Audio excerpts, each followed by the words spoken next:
Olá, boa noite. Câmara dos Deputados aprova a isenção do imposto de renda para quem recebe até R$ 5.000 por mês. Texto agora vai ao Senado. Polícia, Procon e Vigilância Sanitária intensificam ações contra a venda de bebidas adulteradas com metanol em São Paulo. O Jornal da Record está no ar.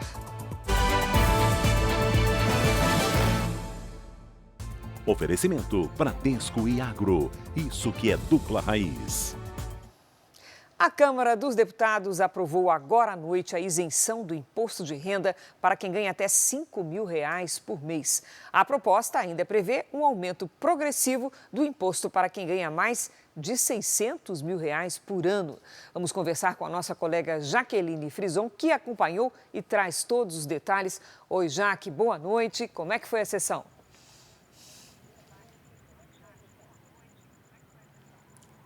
Oi, Cris. Muito boa noite para você e para todos que nos acompanham. Olha só, a votação foi unânime, uma aprovação unânime com 493 votos favoráveis à isenção do imposto de renda para quem ganha até R$ 5.000 por mês. E aí vem os descontos também, os descontos progressivos, né, para quem ganha até R$ 7.350. Atualmente estão isentos os que ganham até 2 salários mínimos, que dá aí pouco mais de R$ 3.000.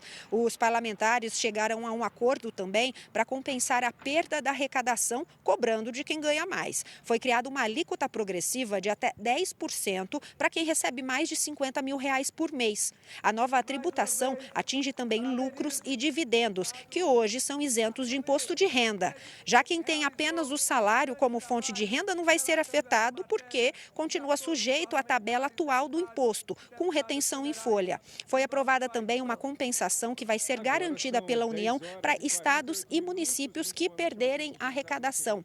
Após a aprovação, o presidente da Casa, Hugo Mota, e também o relator do caso do imposto de renda, Arthur Lira, falaram com a imprensa. É o que a gente acompanha agora. Vamos ver. Nós fizemos na semana passada a reunião com os líderes, hoje novamente, e o que nós tivemos ao final? Uma votação de um tema abrangente e complexo como esse, sem ter um destaque apresentado. A votação ela se deu apenas no texto do relator, que teve a habilidade de construir com os demais líderes aquilo que representou a redação final, e agora a matéria segue ao Senado Federal. E que ele chegue com toda a capacidade de fazer com que ele cumpra o papel que ele se dispôs, que é justamente fazer essa justiça tributária e corrigir essas defasagens que a gente tem, principalmente econômicas, no país.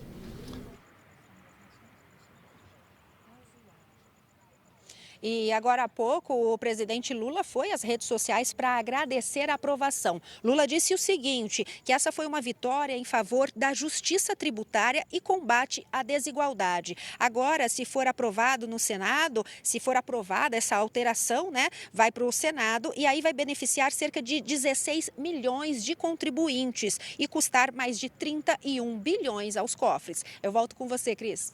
Obrigada, Jaque. O presidente da Câmara, Hugo Mota, anunciou que vai votar nesta quinta-feira o pedido de urgência do projeto de lei que torna crime hediondo a falsificação de bebidas. A urgência agiliza a tramitação do texto na Câmara. A proposta prevê até 20 anos de prisão para quem fabricar ou vender bebidas e alimentos misturados com substâncias tóxicas, como o metanol. A Secretaria Estadual de Saúde de São Paulo confirmou 10 casos de contaminação por metanol, com uma morte. Outros 27 casos são investigados no estado. Nesta quarta-feira, distribuidoras de bebidas alcoólicas foram alvo de operações policiais. O Natan Goulart tem mais informações. Oi, Natan, boa noite. Houve mais apreensão?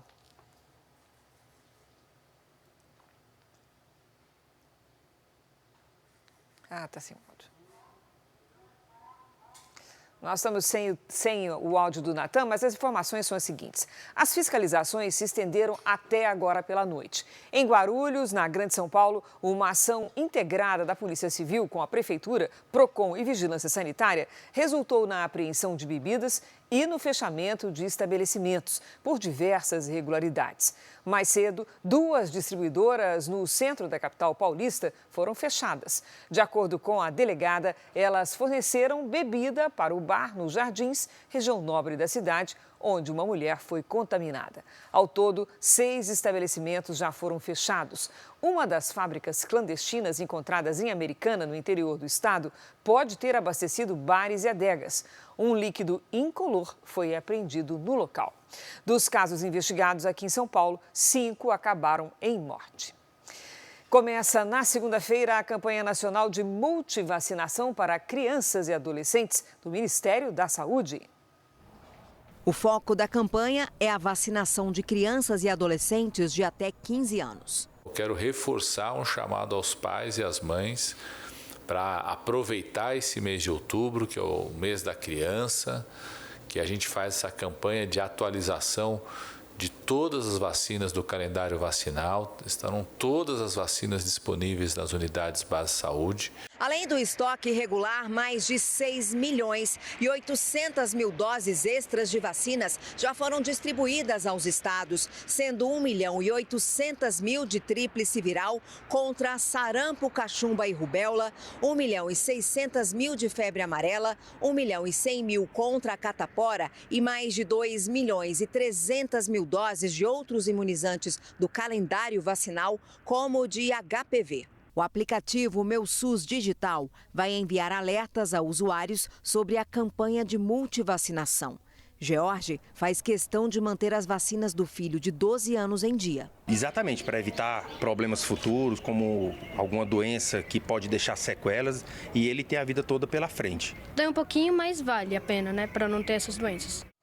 Mais de 80 veículos de comunicação entraram na justiça contra a Meta, na Espanha. Eles acusam a empresa de concorrência desleal na venda de publicidade digital em plataformas como Facebook e Instagram. O julgamento começou hoje em Madrid. Os grupos de mídia acusam a Meta de concorrência desleal pelo uso de dados de usuários sem consentimento. A representante da associação que reúne os principais veículos de comunicação da Espanha afirmou que a dona do Facebook e Instagram utilizou as informações para criar perfis publicitários segmentados, grupos divididos por idade, interesses e comportamento na rede e assim vender anúncios direcionados e conseguir lucros elevados. E generando lucro enorme. A associação pede uma indenização de quase 3,5 bilhões de reais. Essa não é a primeira vez que empresas de tecnologia viram alvos de processos movidos por grupos de comunicação aqui na Europa. Jornais e redes de televisão têm se apoiado no Regulamento Geral de Proteção de Dados da União Europeia, em vigor desde maio de 2018, para acionar as plataformas na justiça. Na França, cerca de 200 veículos de comunicação entraram com uma ação semelhante em abril deste ano. A Meta considera a denúncia infundada e afirma que segue a legislação de cada país. Equipes de resgate ainda buscam por sobreviventes do terremoto que deixou mais de 70 mortos nas Filipinas. A nossa correspondente na Ásia, Silvia Kikuchi, atualiza as informações. Olá, Silvia. Oi, Cris. Boa noite a todos. Agora é uma corrida contra o tempo em busca de sobreviventes. Os trabalhos de resgate se concentram na região de Cebu. Muitas vítimas ainda estão soterradas. Construções desabaram por completo, enquanto outras foram atingidas por deslizamentos de terra. Um hospital na cidade de Bogô ficou destruído e pacientes precisaram ser atendidos do lado de fora. O terremoto de magnitude 6,9 graus desta terça foi o mais destrutivo nas Filipinas desde 2013. Naquele ano, um tremor de 7,2 graus matou mais de 200 pessoas. Com os trabalhos de resgate em andamento, ainda não se sabe o número total de desaparecidos, mas os feridos já somam mais de 180. As chuvas e a falta de luz dificultam o trabalho dos socorristas. Além disso, a população continua em alerta para novos tremores. Cris. Obrigada, Silvia. A Marinha de Israel interceptou barcos que tentavam levar ajuda humanitária à faixa de Gaza. Segundo o Ministério das Relações Exteriores israelense, os passageiros serão deportados. A missão reunia 47 embarcações e cerca de 500 participantes, entre eles brasileiros. Antes da interceptação, o governo israelense propôs que a carga fosse inspecionada e enviada por rotas controladas até Gaza, mas a sugestão foi rejeitada. Israel afirmou que o grupo recebeu financiamento direto dos terroristas do Hamas. Aqui no Brasil, o governo federal se manifestou e diz acompanhar com preocupação a interceptação pela Marinha israelense de embarcações da Flotilha Global Summit. Vamos ver a nota do Itamaraty. Diante das primeiras notícias de detenção dos brasileiros a bordo de embarcações, entre eles a deputada federal Luiziane Lins, o Brasil recorda o princípio da liberdade de navegação em águas internacionais e ressalta o caráter pacífico da flotilha. O Itamaraty também reforçou o pedido de retirada de todas as restrições israelenses à entrada de distribuição de ajuda humanitária na faixa de Gaza. A Embaixada do Brasil, em Tel Aviv, está prestando assistência consular. Uma pesquisa do Instituto Real Time Big Data, encomendada pela Record, mostra as intenções de voto para o governo do Maranhão nas eleições do ano que vem. No primeiro cenário estimulado, quando são apresentados os candidatos em uma eventual disputa, Eduardo Braide, do PSD, aparece com 36% das intenções de voto. Orleans Brandão, sem partido, tem 22%. Laésio Bonfim, do Novo, tem 18%. E Felipe Camarão, do PT, 7%. Brancos e nulos somam 8%. 9% dos entrevistados não sabem ou não responderam. No segundo cenário, Eduardo Braide, do PSD, aparece com 39%. Orleans Brandão, sem partido, tem 24% das intenções de voto. E Laésio Bonfim, do Novo, 19%. Nulos e brancos somam 8%. Não sabem ou não responderam, 10%. Num terceiro cenário, Eduardo Braide, do PSD, tem 42%. Orleans Brandão, sem partido, 25%. E Roberto Rocha, do Republicanos, 12%. Nulos e brancos somam 9%. 12% não sabem ou não responderam. A pesquisa ouviu 1.200 pessoas entre os dias 29 e 30 de setembro. A margem de erro é de 3 pontos percentuais para mais ou para menos. O nível de confiança é de 95%. Futebol, o Palmeiras venceu o Vasco e reassumiu a vice-liderança do Brasileirão. Vamos aos gols da noite. O Palmeiras construiu a vitória ainda no primeiro tempo, com 2 gols do argentino Flaco Lopes e de Vitor Roque. Final 3-0. Com a vitória, o clube paulista chegou a 52 pontos, 2 a menos que o líder Flamengo. No interior de São Paulo, Mirassol e Red Bull Bragantino empataram em 1-1. Eric Ramírez e Reinaldo marcaram os gols da partida. Em Porto Alegre, o Corinthians saiu na frente do Internacional com Gui Negão, mas no fim do jogo, o árbitro marcou pênalti para o Colorado e Carboneiro deixou tudo igual, 1-1. No Recife, o roteiro foi parecido. O Fluminense saiu na frente do Sport com o Acosta. Lucas Lima empatou. De pênalti, John Kennedy colocou o tricolor carioca novamente em vantagem. Mas o rubro-negro pernambucano não desistiu e nos minutos finais, Luan Cândido empatou 2-2. O Botafogo venceu o Bahia. Santiago Rodrigues e Jefinho marcaram os gols do alvinegro no Nilton Santos e Rodrigo Nestor descontou para o tricolor baiano. Final 2-1. Com o resultado, o time carioca entrou no G4.